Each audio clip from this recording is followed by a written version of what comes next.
ليكن يومك للشعب ودادا، ليكن حبك للأرض مداد. السلام علیکم ورحمۃ اللہ وبرکاتہ۔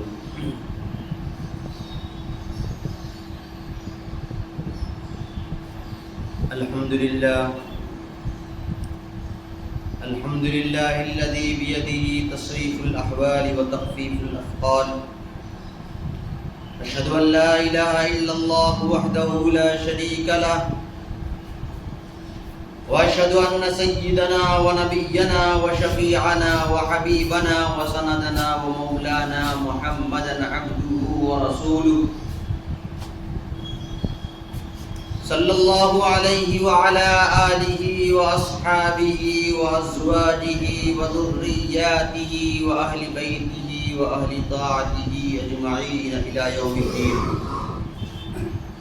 أما بعد فأعوذ بالله من الشيطان الرجيم. بسم الله الرحمن الرحيم. ذلك الكتاب لا ريب فيه هدى للمتقين الذين يؤمنون بالغيب.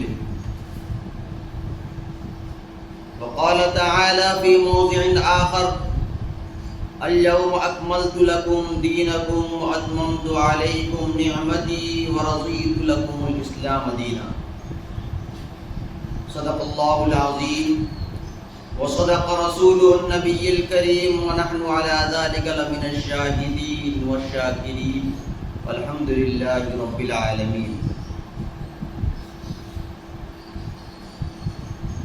میرے محترم عزیز ساتھیوں، علماء کرام اور ہماری ماں اور بہنیں،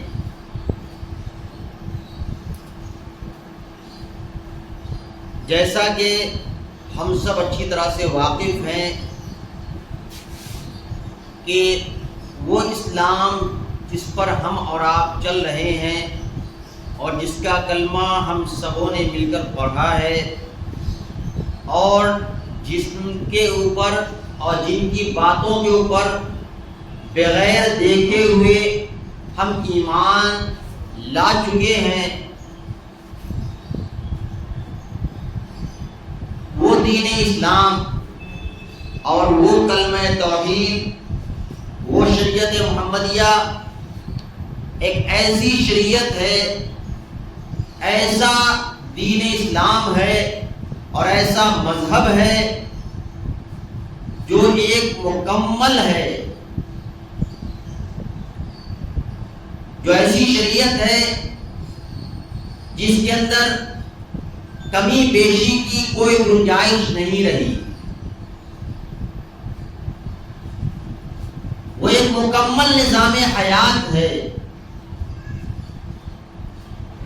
وہ زندگی گزارنے کا ایک پورا دستور ہے، اس کے اندر کسی قسم کی ذرہ برابر بھی کمی نہیں ہے، اور ایسا نہیں ہے کہ صرف اس دور میں یا پچھلے دور میں کمی نہیں تھی، بلکہ قیامت تک آنے والی انسانیت کے لیے جو اصول اور جو شریعت ہمارے اور آپ کے آقا تاجدار مدینہ احمد مجتبیٰ محمد مصطفیٰ محمد عربی صلی اللہ علیہ وسلم کے ذریعے سے اللہ تبارک و تعالی نے ہم تک پہنچا دیا ہے، ہم تک پہنچوا دیا ہے، اس کے اندر ذرہ برابر بھی کمی بیشی نہیں ہے، اور وہ قیامت تک آنے والی انسانیت کے لیے دستور حیات ہے، لائحہ عمل ہے، زندگی گزارنے کا طریقہ ہے، اس کے اندر ذرہ برابر بھی کسی قسم کی کمی نہیں، ہر چیز کو کھول کھول کر بیان کر دیا گیا ہے، ہر ایک سوال کے جواب اس کے اندر موجود ہیں، ہر اعتراض کا پورا جواب موجود ہے، بشرطے کہ اس کو پڑھا جائے، بشرطے کہ ان اصولوں کو گہری نگاہوں سے دیکھا جائے اور اس کو پریکٹیکل عمل میں لایا جائے۔ اللہ کے رسول صلی اللہ علیہ وسلم اس دار فانی میں آئے اور اپنی 63 سال کی زندگی گزار کر چلے گئے اور لوگوں کو بتلا دیا کہ لوگوں، یہ 63 سال کی جو زندگی ہے ہم نے جو گزاری ہے، جس میں سے 23 سال کی جو زندگی ہے نبوت کے بعد والی زندگی یا نبوت سے پہلے والی زندگی، وہ سب کی سب آپ کے لیے آئیڈیل اور نمونہ ہے۔ لقد کان لکم فی رسول اللہ اسوۃ حسنہ، اللہ تبارک و تعالی نے فرمایا کہ تمہارے لیے رسول اللہ صلی اللہ علیہ وسلم کی زندگی میں بہترین نمونہ موجود ہے۔ اور یہ صرف مسلمانوں کے لیے نمونہ نہیں ہے، بلکہ دنیا میں بسنے والے ہر انس و جن کے لیے نمونہ ہے، ہر ایک کے لیے نمونہ ہے۔ شرط یہ ہے کہ آپ ان کو اپنائیں، ان کو پڑھیں، ان کو دیکھیں، ان کو پریکٹیکل میں لانے کی کوشش کریں۔ اللہ تبارک و تعالی کی ذات پر، اللہ کے رسول صلی اللہ علیہ وسلم کے بتائے ہوئے باتوں پر بغیر دیکھے ہوئے ہم سب کا ایمان ہے۔ اور یاد رکھیے، یہ قیامت بہت ہی قریب ہے، قیامت بہت ہی قریب ہے۔ اللہ کے رسول صلی اللہ علیہ وسلم نے ارشاد فرمایا، قیامت اتنا قریب ہے جتنا کہ یہ شہادت کی انگلی، یہ بڑی انگلی کے ساتھ مل جائے، اتنی قریب ہے، اتنا ہی میرا زمانہ اور قیامت کا زمانہ قریب ہے، اتنا قریب ہے۔ یعنی بالکل جو زندگی گزرنی تھی دنیا کی زندگی، وہ ختم ہو چکی ہے، یہ آخری اسٹیج چل رہا ہے دنیا کا، اور اس میں بے شمار فتنے برپا ہوں گے، بے شمار فتنے آئیں گے، اور بے شمار اللہ کے رسول صلی اللہ علیہ وسلم نے قیامت کی نشانیاں بیان کی ہے۔ ان نشانیوں میں سے بے شمار نشانیاں، علماء کرام نے لکھا ہے کہ اللہ تبارک و اللہ کے رسول صلی اللہ علیہ وسلم نے 2 قسم کی نشانیاں بتلائی ہے، ایک چھوٹی علامت اور ایک بڑی علامت، علامات صغریٰ اور علامات کبریٰ۔ قیامت کی نشانیوں میں سے دنیا کے اندر بے شمار چھوٹی چھوٹی نشانیاں وجود پذیر ہو رہی ہیں اور بہت ساری ہو چکی ہیں، جیسے مثال کے طور پر گانے بجانے کی محفلوں کا عام ہونا، بڑی بڑی بلڈنگوں کا بن جانا، چھوٹے چھوٹے ذات والے بڑی بڑی بلڈنگیں بنائیں گے،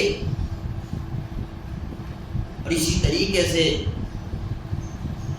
اب تک ماں اپنے بچوں کے اوپر حکومت کرتی تھی، لیکن اس کا الٹا ہونے لگا، بیٹیاں اپنے ماں کے اوپر حکومت کرنے لگی، ماں باپ کو ذلیل سمجھا جائے گا، رشتہ داروں کو رشتے کو توڑا جائے گا۔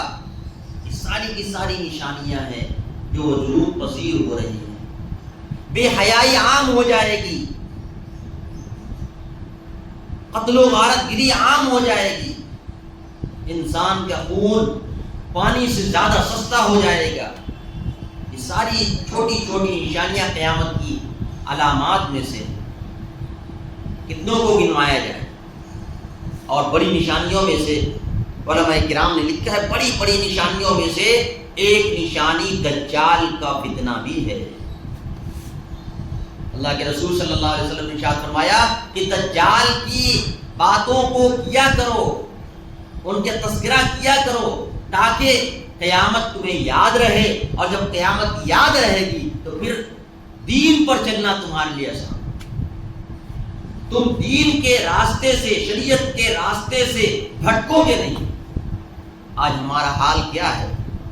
آج ہمارا حال یہ ہے کہ ہم دجال کے فتنے کا تذکرہ بھی نہیں کرتے، علامات قیامت کا تذکرہ بھی نہیں کرتے، موت کا تذکرہ بھی نہیں کرتے، اور جس کا نتیجہ یہ نکلتا ہے کہ ہم شریعت مطہرہ سے، رسول اللہ صلی اللہ علیہ وسلم کی شریعت سے کوسوں دور چلے گئے۔ کہیں پر دین کی باتیں ہوتی ہیں تو ہمارے ٹائم نکالنے کے لیے بہت وقت لگتا ہے، کئی مرتبہ سوچنا پڑتا ہے کہ ہمیں جانا ہے کئی، یعنی بہت پریشان ہو کر، بہت پریشانیوں کو سائڈ میں کر کے تب ہم آتے ہیں۔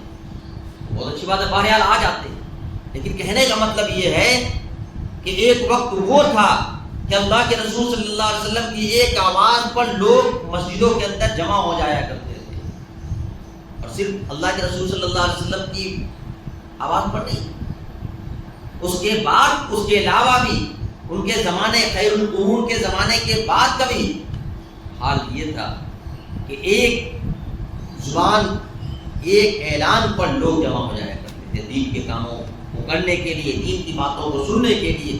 آج ہمارا الٹا ہو گیا حال، آج ہمارا حال الٹ گیا ہے۔ کہیں پر اگر دین کی باتیں نہ ہو رہی ہو، بلکہ مجھے معاف کیجیے فحش کی باتیں ہو رہی ہو، کہیں پر آرکیسٹرا لگ گیا ہو، کہیں پر میلہ لگ گیا ہو، کہیں پر کوئی اور دوسری چیزیں لگی ہوئی ہو جو دنیا سے تعلق رکھنے والی ہو، بگ مارٹ ہو گیا ہو، اس طریقے کی چیزیں جو ہیں جو جس کے ذریعے سے دنیا کو دکھلایا، دنیا کو ظہور ہو رہا ہو، دنیا کی زیبائش کو پیش کیا جا رہا ہو، ایسی جگہوں پر جانے کے لیے ہمارے پاس وقت، ہمیشہ وقت ہوتا ہے، لیکن دین کی باتوں کو سننے کے لیے، دین کی باتوں کو سمجھنے کے لیے، دین کی باتوں کو، شریعت مطہرہ کی باتوں کو سننے اور سمجھنے کے لیے، اور اس کے اندر کیا ہماری جانکاری میں کمی ہے ان کو جاننے کے لیے ہمارے پاس وقت نہیں ہوتا۔ فرمایا کہ یہ بھی ایک بہت بڑا فتنہ ہے، دجال کا فتنہ یہ بہت بڑا فتنہ ہے۔ اللہ کے رسول صلی اللہ علیہ وسلم نے ارشاد فرمایا کہ دجال کا فتنہ اتنا بڑا فتنہ ہے کہ جتنے بھی انبیاء کرام علیہ السلام اس دنیا کے اندر آئے ہیں، ہر نبی نے اپنی امت کو دجال کے فتنے سے آگاہ کرایا اور اس سے بچنے کی تلقین کی ہے۔ میں بھی تم کو دجال کے فتنے سے آگاہ کرتا ہوں کہ دجال کے فتنے سے بچ کے رہنا۔ یہ بڑے سے بڑا انسان اس کے فتنے کے اندر مبتلا ہو جائے گا اور اس کو کر گزرے گا۔ دجال کا فتنہ اتنا خطرناک فتنہ ہوگا۔ اللہ کے رسول صلی اللہ علیہ وسلم نے اس کی علامات بتلائی اور فرمایا کہ دجال ایسا دجال ہوگا کہ روایات کو کھنگالنے سے پتہ چلتا ہے کہ جب دجال پیدا ہوا تو 20 سال اس کے ماں اور باپ کو کوئی اولاد نہیں ہوئی۔ 30 سال تک ماں اور باپ کو، اس کے دجال کے ماں اور باپ کو کوئی اولاد نہیں ہوئی، پریشان۔ 30 سال کے بعد بچے کا جنم ہوا اور وہ بھی دجال پیدا ہوا۔ اللہ کے رسول صلی اللہ علیہ وسلم نے فرمایا کہ دجال یہ اعور ہوگا، کانا ہوگا، اور روایات کو کھنگالنے سے اور فکر کرنے سے پتہ چلتا ہے کہ اس کے دونوں آنکھ کے، ایک آنکھ تو بالکل ہی ختم ہوگا اور دوسرا آنکھ بھی کانا ہوگا، اور اس کے پیشانی کے اوپر کافر لکھا ہوگا، کاف، الف، فے اور رے، کافر لکھا ہوگا، اور وہ اتنی زیادہ تیز سواری پہ سوار ہوگا یا تیز چلے گا کہ چند دنوں کے اندر، 40 دن کے اندر میں پوری دنیا کا سیر کر لے گا۔ 40 دن کے اندر پوری دنیا کا سیر وہ 40 دن کے اندر نکل لے گا. اور اللہ کے رسول صلی اللہ علیہ وسلم نے فرمایا کہ اس کا جو ہے کنٹرول پوری دنیا کے اوپر اس کا ہوگا, خاص طور پر پانی اور آگ کے اوپر اس کا کنٹرول ہوگا, زمین کے اوپر کنٹرول ہوگا. اتنی جب چاہے گا فصل کو اگا دے گا, پوری دولت اس کے پیچھے چل رہی ہوگی, یعنی پوری دنیا کی دولت اس کے قبضے میں, قدرت میں ہوگی. آج اسرائیل پوری دنیا کے اندر ایسی بیجوں کو تیار کر رہا ہے کہ ڈالتے ہی زمین کے اندر اس کو ڈالتے ہی وہ آئے. اور فرمایا اللہ کے رسول صلی اللہ علیہ وسلم نے کہ دجال حکم دے گا, زمین اگائے گی, اپنے درختوں کو نکال دے گی, فصلوں کو نکال دے گی, اور اس کا فتنہ جو ہوگا آگ کے اوپر بھی ہوگا اور پانی کے اوپر بھی ہوگا. اس کا فتنہ اتنا خطرناک ہوگا, اس کا حکم ہوگا. اللہ کے رسول صلی اللہ علیہ وسلم نے یہ بھی فرمایا کہ اگر وہ تم کو یہ کہے کہ تم آگ میں کود جاؤ تو تم کود جانا, کیونکہ وہ آگ اصل میں آگ نہیں ہوگی بلکہ وہ میٹھا پانی ہوگا. وہ جنت اور جہنم کو بنائے گا اور ساتھ میں لے کر چلے گا اور کہے گا کہ یہ دیکھو جنت ہے اور یہ دیکھو جہنم ہے. حالانکہ وہ جنت جس کو بولے گا وہ جنت نہیں ہوگی, جہنم ہوگی, اور جس کو جہنم بول رہا ہوگا وہ جہنم نہیں جنت ہوگی, یعنی اس کا الٹا ہوگا. جس کو جنت بولے گا وہ ہوگی جہنم, اور جس کو وہ جہنم بول رہا ہوگا وہ ہوگی اصل میں جنت. تو اگر وہ کہے کہ آگ میں کود جاؤ تو تم کود جانا, وہ اپنے آپ کو خدائی کا دعویٰ کرے گا, خدائی کا دعویٰ کرے گا. اللہ کے رسول صلی اللہ علیہ وسلم نے فرمایا کہ اس کے پھندے میں مت پھنسنا, اس کے دجالی فتنے میں مت پھنسنا, کیونکہ اللہ تو ایک ہی ہے. قل هو اللہ احد اللہ الصمد لم یلد ولم یولد ولم یکن له کفوا احد. کہ اللہ وہ ذات ہے جو اکیلا ہے, وہ پیدا نہیں ہوا ہے, وہ کسی نہ اس کی ماں ہے نہ اس کا باپ ہے, وہ بے نیاز ہے. وہ خدائی کا دعویٰ کرے گا حالانکہ وہ خود پیدا ہوا ہے. تو اللہ کیسے ہو سکتا ہے؟ بہرحال بہت فتنہ مچائے گا دنیا کے اندر ایسے موقع پر. اور یاد رکھیے یہ کب وجود پذیر ہوگا, اس کا ظہور کب ہوگا؟ دجال کا جو فتنہ ہوگا اس کا وجود اور اس کا ظہور کب ہوگا؟ اللہ کے رسول صلی اللہ علیہ وسلم نے ارشاد فرمایا کہ امام مہدی جن کے آنے کے اوپر, جن کے پیدا ہونے کے اوپر ہم سبوں کا عقیدہ ہے کہ امام مہدی پیدا ہوں گے. امام مہدی کیا ہوں گے؟ پیدا ہوں گے, اور وہ مدنی ہوں گے, مدینہ کے رہنے والے ہوں گے, بہار کے رہنے والے نہیں ہوں گے. لوگ اپنے آپ کو, بہت سارے لوگ یوٹیوب پر کھڑے ہو جاتے ہیں اور کہتے ہیں کہ ہم امام مہدی ہیں, نعوذ باللہ. اور وہ کہاں کے رہنے والے؟ دربھنگا کے. ارے دربھنگا کے نہیں ہوں گے, وہ تو مدینہ منورہ کے رہنے والے ہوں گے. اللہ کے رسول صلی اللہ علیہ وسلم نے علامات بتلائی امام مہدی کی کہ وہ مدنی ہوں گے. سب سے پہلے تو عرب کے رہنے والے ہوں گے اور اس میں مدینہ کے رہنے والے ہوں گے. اور پھر اتنی ہی پر بس نہیں, پھر آگے فرمایا اللہ کے رسول صلی اللہ علیہ وسلم نے کہ ان کی والدہ کا نام آمنہ ہوگا اور ان کے والد کا نام عبداللہ ہوگا. اور یہ حسن اور حسین دونوں کے خاندان سے ہوں گے, سید ہوں گے دونوں کے خاندان سے. امام مہدی کیسے؟ فرمایا کہ ان کے والد جو ہوں گے وہ حسن رضی اللہ تعالی عنہ کے خاندان سے ہوں گے, اور ان کی والدہ آمنہ حسین رضی اللہ تعالی عنہ کے خاندان سے، لہذا ماں اور باپ دونوں کا جو ملن ہوا ہے یہ امام مہدی کا ہے۔ اور جانتے ہو کیوں ایسا ہوا؟ بہت سارے علماء کرام نے جواب دیتے ہیں، ان میں سے ایک جواب میں دیتا ہوں، کیونکہ حضرت حسین حسن رضی اللہ تعالی عنہ وہ ذات ہیں جن کے بارے میں اللہ کے رسول صلی اللہ علیہ وسلم نے بچپن میں فرمایا تھا، جبکہ اللہ کے رسول صلی اللہ علیہ وسلم ممبر پر تشریف فرماتے، حسن رضی اللہ تعالیٰ عنہ کو آتے ہوئے دیکھا تو ان کو گود میں اٹھا لیا، اور اللہ کے رسول صلی اللہ علیہ وسلم نے فرمایا کہ یہ میرا بیٹا حسن یہ سیدات میں سے سید، اور اللہ تبارک و تعالیٰ اس کے ذریعے سے دو عظیم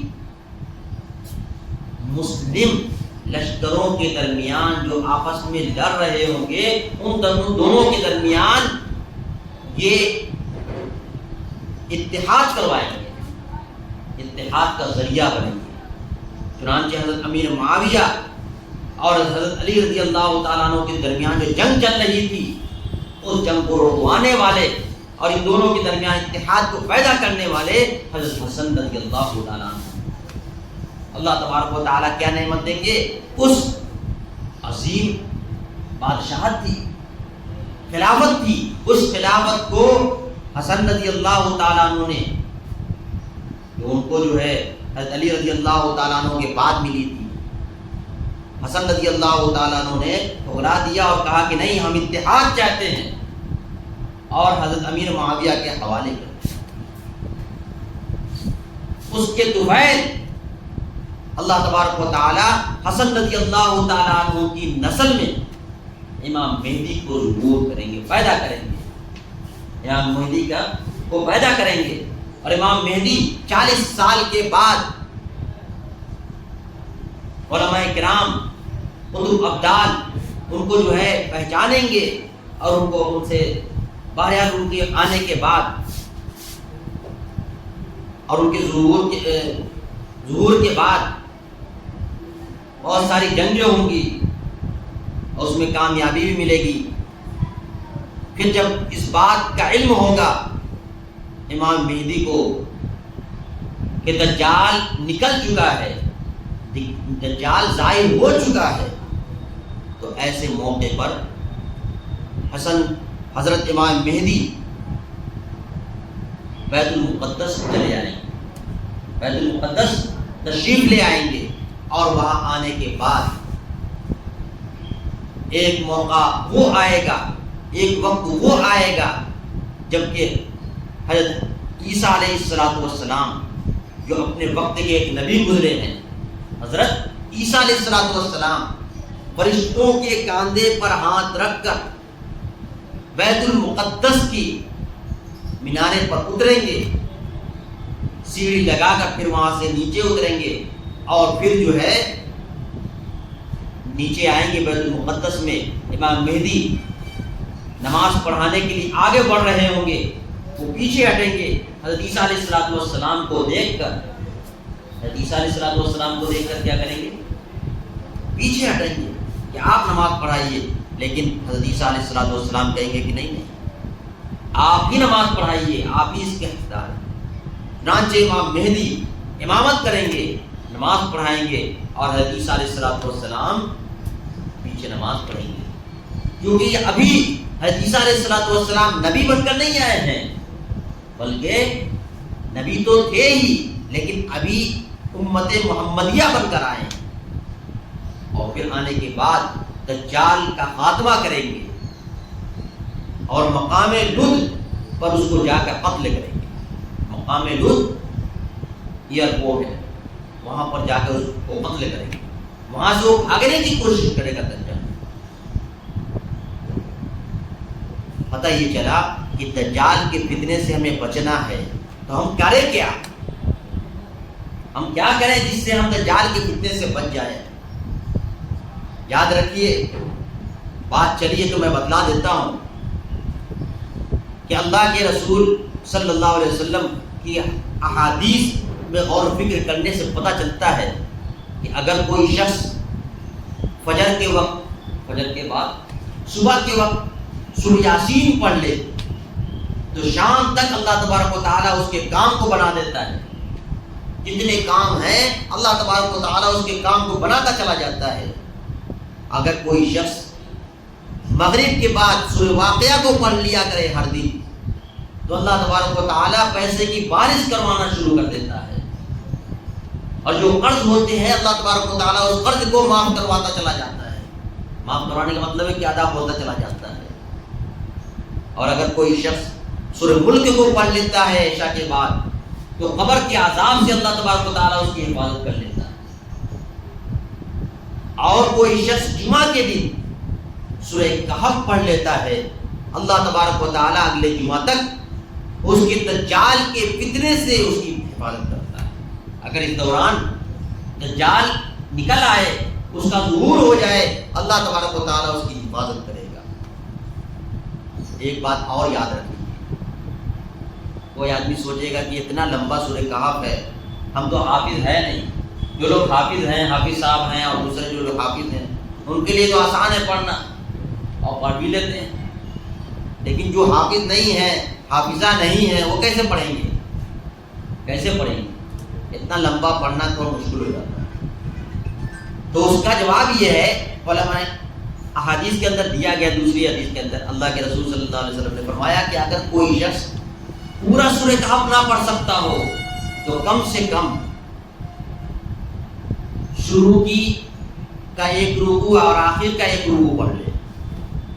شروع اور آخر کا سورہ کہف کے شروع اور آخر کا ایک ایک رکوع پڑھ لیا کرے، تب بھی اللہ تبارک و تعالیٰ اس کی حفاظت دے گا دجال کے فتنے سے. دنیا کے اندر بے شمار دجال کے فتنے چل رہے ہیں، اگرچہ ابھی اس کا ظہور نہیں ہوا لیکن اس کے فتنے بے شمار ہیں.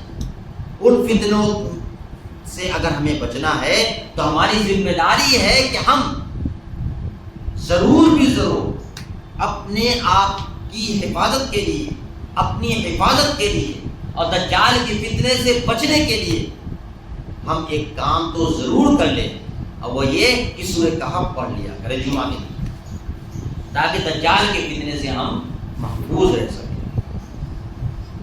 اب ایک حدیث کے اندر جو مسلم شریف کی حدیث ہے، صحیح حدیث ہے، اللہ کے رسول صلی اللہ علیہ وسلم کی ایک صحابیہ ہے فاطمہ بنت قیس. کیا نام ہے؟ فاطمہ بنت قیس. راوی ہے، راویہ ہے. وہ کہتی ہیں کہ ایک مرتبہ اعلان ہوا اللہ کے رسول صلی اللہ علیہ وسلم کے زمانے میں، اعلان ہوا کہ سب لوگ مسجد کے اندر چلیے، نماز کے لیے سب لوگ جمع ہو گئے. اللہ کے رسول صلی اللہ علیہ وسلم نے نماز پڑھائی اور ہم سب مل کے نماز پڑھے اور پیچھے کونے میں ہم بھی بیٹھ گئے نماز پڑھنے لگے.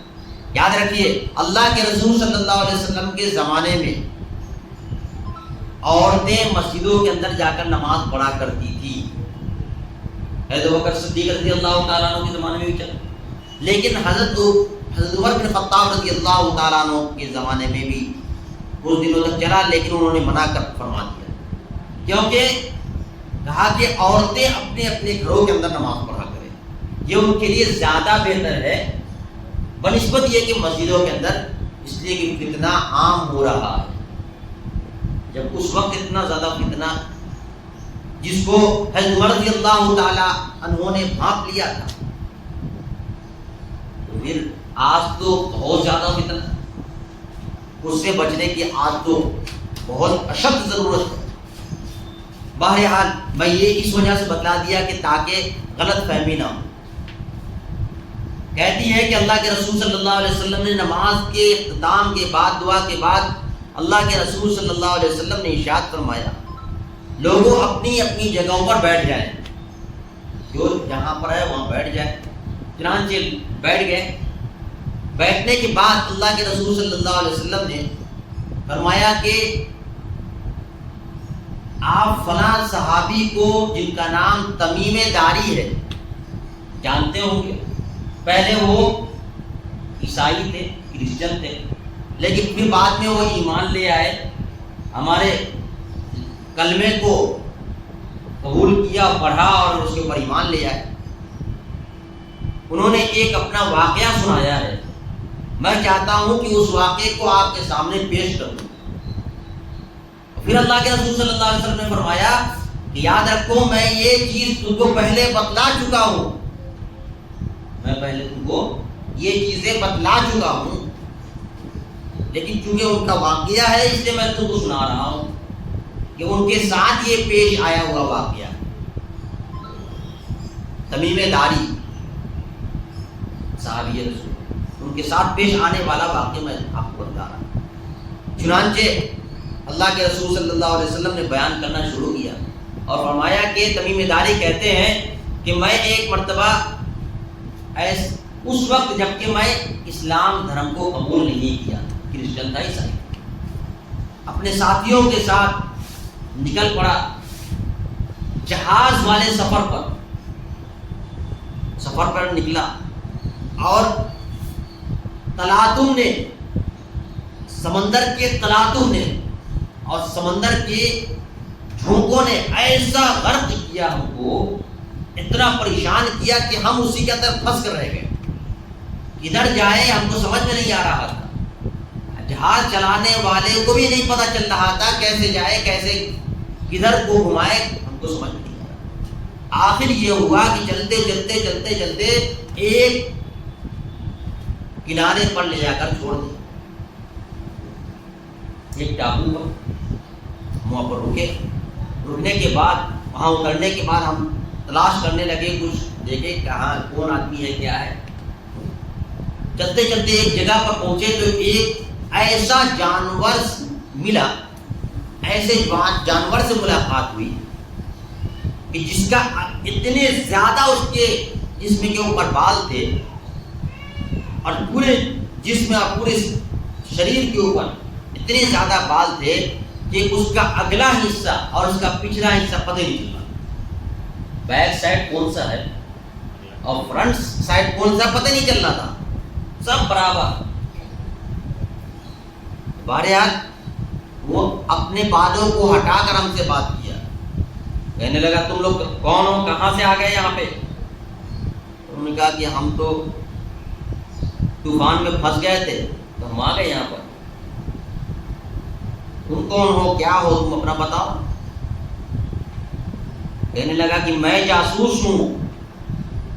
میں کیا ہوں؟ میں جاسوس ہوں.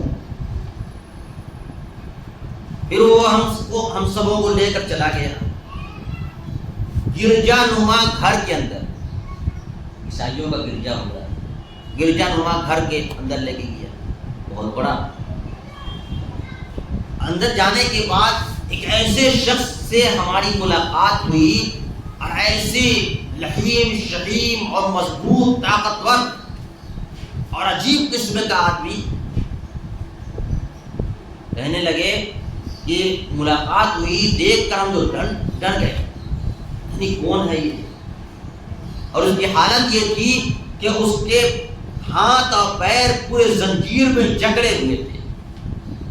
کیسی حالت تھی؟ پوری جسم کا ہر عضو، ہاتھ اوپر سے لے کر نیچے تک زنجیر میں جکڑا ہوا. تو کہنے لگا غصے میں، تم لوگ یہاں کیا کر رہے ہو؟ انہوں نے فرمایا کہ ہم تو مجبور ہیں، ہم یہاں پہ چلے آئے، لیکن تم کون ہو؟ گویا وہ ایسا ہم سے بات کر رہا تھا کہ ایسا لگتا تھا کہ وہ ہمیں پہچانتا ہے، ہم کو جانتا ہے. بہرحال بہت ساری گفتگو ہوئی. پھر اس کے بعد اس نے ہم سے کہا کہ کیا تم عرب کے رہنے والے ہو؟ کہا کہ ہاں ہم عرب کے رہنے والے ہیں، اور فلاں خاندان سے ہمارا تعلق ہے، فلاں قبیلے سے ہمارا تعلق ہے. ساری چیزیں بتلائیں انہوں نے. اور پھر اس نے کہا کہ اچھا ٹھیک ہے، ہم تم سے چند چیزیں پوچھتے ہیں، تم بتلاؤ ہمیں. کہا کہ ٹھیک ہے پوچھیے.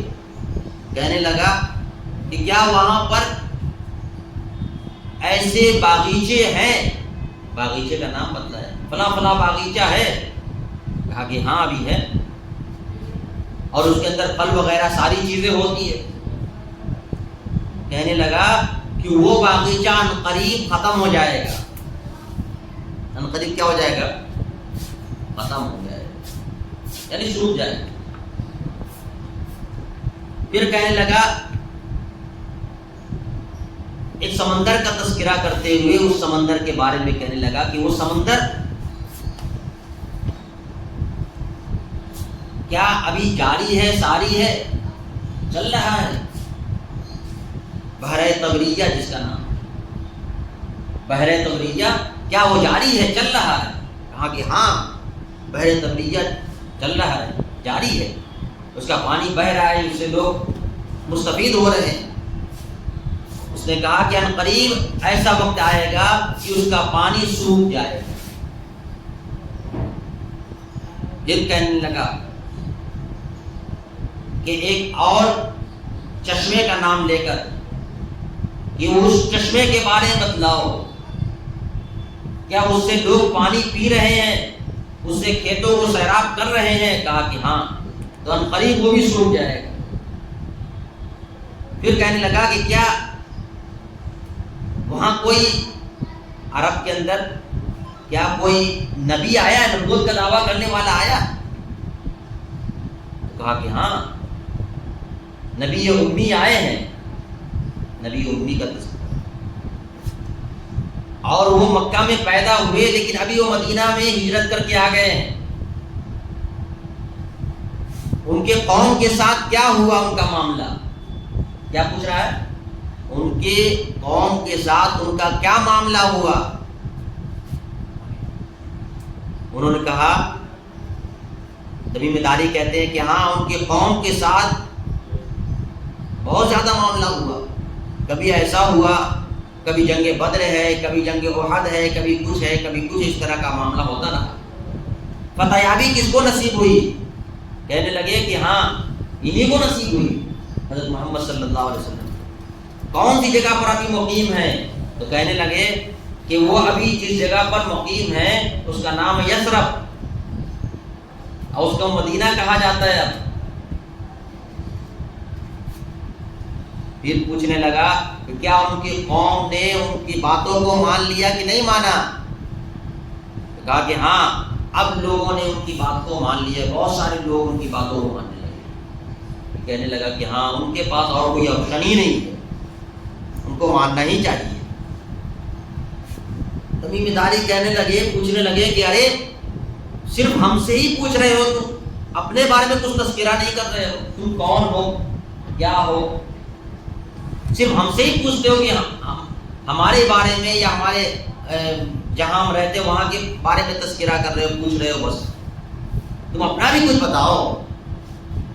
کہنے لگے، وہ جو بندھا ہوا شخص کہنے لگا کہ میں دجال ہوں، مسیح دجال ہوں، اور عنقریب میں جس جگہ جکڑا ہوا ہوں اس سے چھٹکارا پالوں گا، اور پھر پوری دنیا کے اندر میری بادشاہت ہوگی، میری حکمرانی ہوگی، میری باتوں کو لوگ مانیں گے، پوری دنیا میں جاؤں گا، 40 دن کے اندر میں پوری دنیا کا سیر کر لوں گا، صرف 2 مقامات ایسے ہوں گے جہاں پر میں نہیں جاؤں گا، جہاں پر میری انٹری نہیں ہوگی۔ کون کون جگہ؟ فرمایا کہ مکہ اور مدینہ۔ اللہ کے رسول صلی اللہ علیہ وسلم کے بارے میں امام مسلم جو اس حدیث کو لکھنے والے ہیں، امام مسلم کہتے ہیں اللہ کے رسول صلی اللہ علیہ وسلم نے جو ان کے ہاتھ میں عصا تھا، لاٹھی تھی، اللہ کے رسول صلی اللہ علیہ وسلم نے اس لاٹھی کو مارا اسی مدینہ طیبہ میں، یہی مدینہ طیبہ ہے جس کے اندر وہ داخل نہیں ہو سکتا، یہی وہ مدینہ طیبہ ہے جس کے اندر وہ داخل نہیں ہو پائے گا، اور ساری جگہ پر وہ چلا جائے گا لیکن اس مدینہ طیبہ اور مکہ المکرمہ کے اندر داخل نہیں ہو پائے گا۔ پھر فرمایا اللہ کے رسول صلی اللہ علیہ وسلم نے کہ دجال کا فتنہ بہت بڑا فتنہ ہے، اس فتنے سے اپنے آپ کو بچانے کی کوشش کرے۔ دجال کا مطلب کیا ہوتا ہے جانتے ہیں؟ دجال کا مطلب یہ ہوتا ہے جھوٹ فریب۔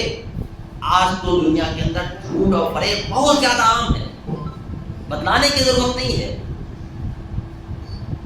یہ جو موبائل ہے ہمارے اور آپ کے پاس، یہ فتنہ نہیں، یہ تو اور بہت بڑا فتنہ ہے، اتنا بڑا فتنہ ہے کہ یہ اس کے ذریعے سے انسان جھوٹ کو اتنا آسانی سے بول لیتا ہے جس کی کوئی حد نہیں۔ کسی آدمی کا قول آ گیا، کیا کہتا ہے کہ پیسہ اگر قرض وغیرہ باقی ہے تو بولتا ہے کہ ہم یہاں پہ نہیں ہیں۔ پہلے تو یہ تھا کہ دروازہ کھٹکھٹایا جاتا تھا، مرتضیٰ صاحب ہیں، تو باپ بولتا تھا اندر سے، جاؤ بیٹا جا کے بول دو کہ مرتضیٰ صاحب نہیں، گھر میں نہیں۔ کس کو کہہ رہا ہے؟ اپنے بال بچہ ہی کو، جاؤ مرتضیٰ صاحب گھر میں نہیں ہے، بول دو۔ وہ یا کیا سکھلا رہا ہے؟ پہلے یہ سکھلاتا تھا کہ جھوٹ بولو بیٹا، جسے ہم جھوٹ بولے نا ویسے تم بھی جھوٹ بولنا۔ اور آج تو موبائل کے ذریعے سے گھر میں بیٹھا ہوا ہے، بچہ بھی یہاں سامنے بیٹھا ہوا ہے، سارے کے سارے لوگ بیٹھے ہوئے ہیں، فون آ رہا ہے، ہاں کیا آپ گھر پہ ہیں؟ ہم آ جائیں پیسہ لینے کے لیے؟ نہیں آپ نہیں ہیں گھر میں، ہم نہیں ہیں فلاں جگہ، سمستی پور گئے فلاں جگہ گئے۔ آپ کیا کر رہے ہیں؟ اپنے بال بچے کو، اپنے گھر والوں کو کیا کر رہے ہیں؟ جھوٹ بولنے کی ترغیب دے رہے ہیں کہ دیکھو میں جھوٹ بول رہا ہوں، تم بھی دینا۔ دجال نہیں، دجل نہیں ہے، یہ فریب نہیں ہے، یہ دھوکہ بازی نہیں ہے، تو کیا ہے؟ یہ بھی دھوکہ بازی ہے، یہ بھی دجال کا ایک فتنہ ہے۔ جانتے ہیں اسرائیل کے اندر ایک گاؤں کے اندر جو ہے موبائل کی ایک دکان کھل گئی، نیوز میں نے پڑھا تھا کچھ دن پہلے، موبائل کی ایک دکان کھل گئی اسرائیل کی ایک گاؤں کے اندر۔ لوگ اپلیکیشن پہ اپلیکیشن اس کے خلاف لکھ رہے ہیں اور دھرنا دے رہے ہیں، یہ کر رہے ہیں، وہ کر رہے ہیں کہ ارے اس دکان کو بند کرو۔ کیوں؟ ارے یہ دکان اگر ہو رہے گا تو ایسی صورت میں ہمارے بچے پڑھیں گے کیا؟ یہ تو موبائل کے پیچھے لگے، موبائل خریدیں گے، اور موبائل اگر گھر کے اندر آ گیا تو پھر پڑھیں گے۔ آج ہم اپنے بچوں کو کیا کرتے ہیں؟ موبائل دے دیتے ہیں، دیکھو بھائی بہوا موبائل چلاتے رہو، ہم اپنا کام کرتے رہے، ہم فری۔ بہت آسان ہو گیا ہے۔ پہلے ماں باپ اپنے بال بچوں کو کیا کرتے تھے؟ وہ کیا وہ کہا جاتا ہے، وہ پلا دیا جاتا تھا، جس سے جو ہے بچے تھوڑا بے ہوشی کی حالت میں ہو جاتے تھے، آرام سے سو جاتے تھے، اور بچے، اور آج وہ لوگ موبائل دے دیتے ہیں آرام سے، موبائل بچہ دیکھ رہا ہے، کون سا کڈس یوٹیوب دیکھ، اسلامی نہ ہے اس میں، دیکھنے میں کیا ہے؟ یاد رکھیے اسلامیات اگر پڑھانا آپ کو ہے تو آپ یوٹیوب پر کیوں پڑھوا رہے ہیں؟ کتاب دے دیجیے نا، آپ کتاب کو دے دیجیے، کتاب کو پڑھو، بابو دو چار کتابوں کو پڑھے گا، ٹھیک نا؟ لیکن موبائل سے تو چھٹکارا مل جائے گا۔ بہرحال آج کے فتنے سے ہمیں بچنا ہے، اس کے لیے ضروری یہ ہے کہ ہم سب سے پہلے اپنے آپ کو تیار کریں، نماز کی پابندی کرنے کی فکر کریں، کیونکہ ہم سب کے سب اسلام دھرم کو ماننے والے ہیں، ہم سب کے سب اللہ کے رسول صلی اللہ علیہ وسلم کے بتائے ہوئے طریقے کے مطابق زندگی گزارنا ضروری ہمارے لیے۔ لہذا ہمیں چاہیے کہ ہم اپنی زندگی کو اللہ اور اس کے رسول صلی اللہ علیہ وسلم کی زندگی کے مطابق اپنی زندگیوں کو گزاریں۔ اللہ کے رسول صلی اللہ علیہ وسلم نے کیسے کھانا کھایا، کیسے پانی پیا، کس طریقے سے اپنے 24 گھنٹے کی زندگی گزاری، کیسے آپ نے گفتگو کی، کیسے آپ نے نماز پڑھی، کیسے آپ نے روزہ رکھا، کیسے آپ نے دوسری عبادتیں کی، کیسے آپ دوسرے کے ساتھ پیش آئے، آپ کا چلنا کیسا تھا، آپ کا اٹھنا کیسا تھا، آپ کا بیٹھنا کیسا تھا، آپ کا دوسرے کے ساتھ ایک دوسرے کے ساتھ ملنا کیسا تھا، آپ کا لوگوں کے ساتھ تجارت کرنا اور بزنس کرنا کیسا تھا، آپ کا ایک دوسرے سے ملاقات کرنا کیسا تھا، یہ ساری کی ساری چیزوں کو جاننے کی ضرورت ہے۔ اور اس کو جاننے کے لیے سب سے پہلے جو کام کرنا ہے وہ ہے سیرت کا مطالعہ کرنا۔ آج ہم نے پڑھنا چھوڑ دیا، آج ہم نے سیرت کو پڑھنا بند کر دیا، نہیں پڑھتے۔ آپ کے لیے بہت آسان نسخہ علماء کرام نے لکھا ہے، بہت ہی آسان نسخہ لکھا ہے۔ کیا نسخہ لکھا ہے؟ کہ اگر کوئی شخص چاہتا ہو کہ مطالعے کو اپنا مطالعہ کرنا اور اسٹڈی کرنا اور اس کی عادت بنانا ہمیں، تو ہمیں چاہیے کہ ایک کتاب متعین کرے۔ چلیے سیرت کی کتاب ہے، سیرت کا ہمیں مطالعہ کرنا ہے، سیرت النبی کا مطالعہ کرنا ہے۔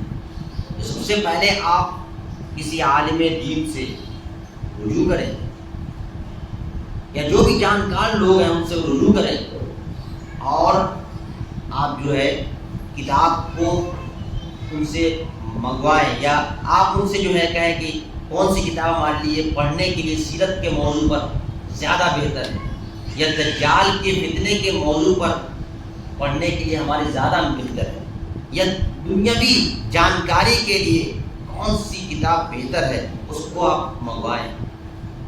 اگر آپ کے پاس ہے تو وہ نہیں ہے منگوائیں، اور منگوانے کے بعد ہر دن زیادہ نہیں پڑھ سکتے، نہیں پڑھ سکتی زیادہ تو کم سے کم آدھا صفحہ ہر دن ایک ٹائم متعین کر لے کہ اتنے بجے سے اتنے بجے تک میں اتنا پڑھنا ہے، متعین کر۔ جب یہ متعین کر لیں گے کہ ہمیں اتنے بجے سے اتنے بجے تک ہمیں اتنا پڑھنا ہے، تو ہمارے لیے آسان ہو جائے گا۔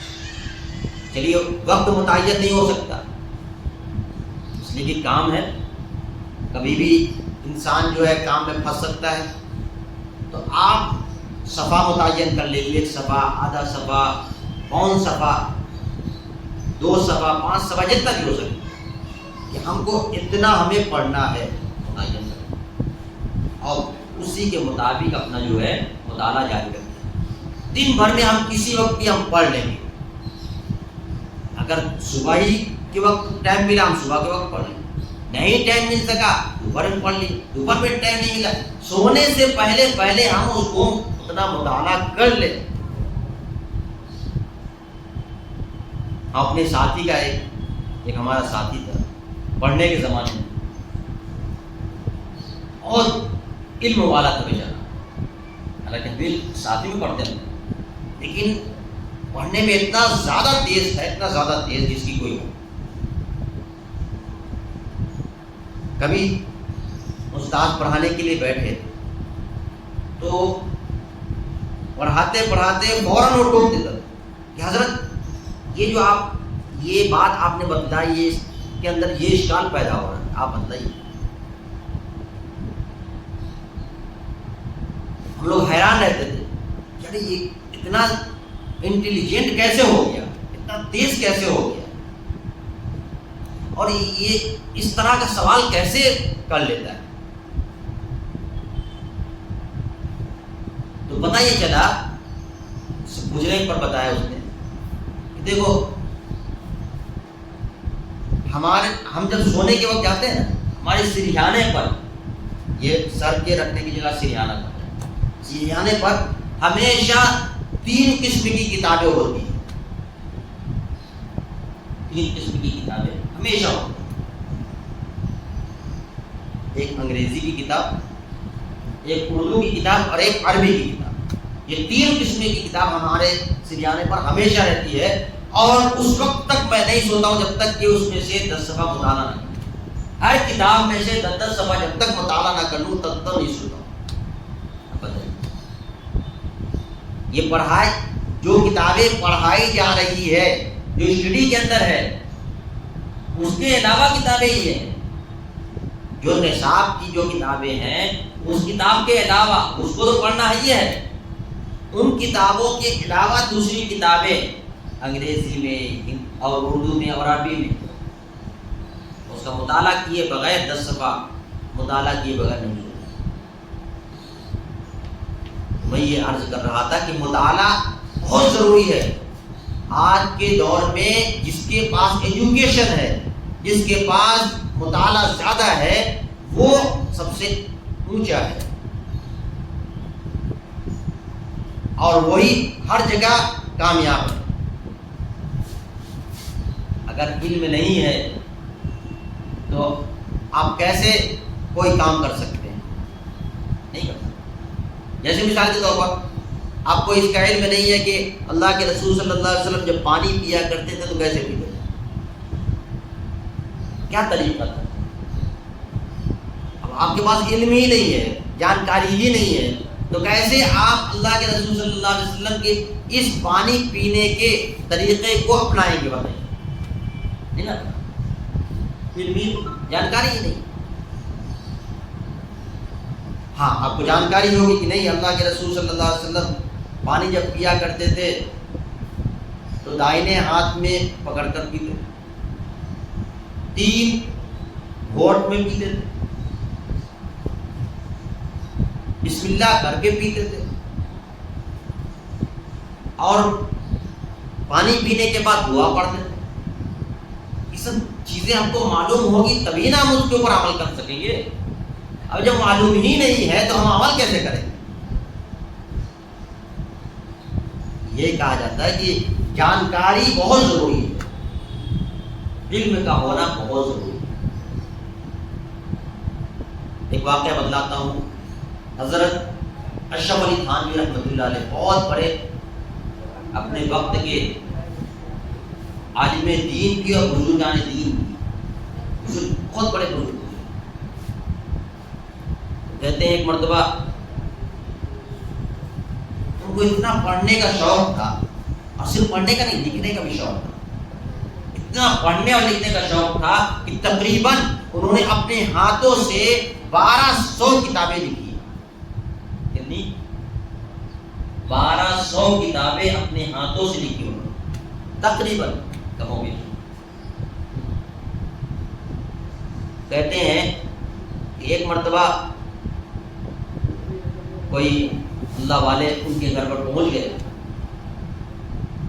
اور ایسے موقع پر پہنچے جبکہ ان کے مطالعے کا وقت تھا، اسٹڈی کرنے کا وقت تھا. اب ایسے موقع پر پہنچ گئے، اب کیا کریں؟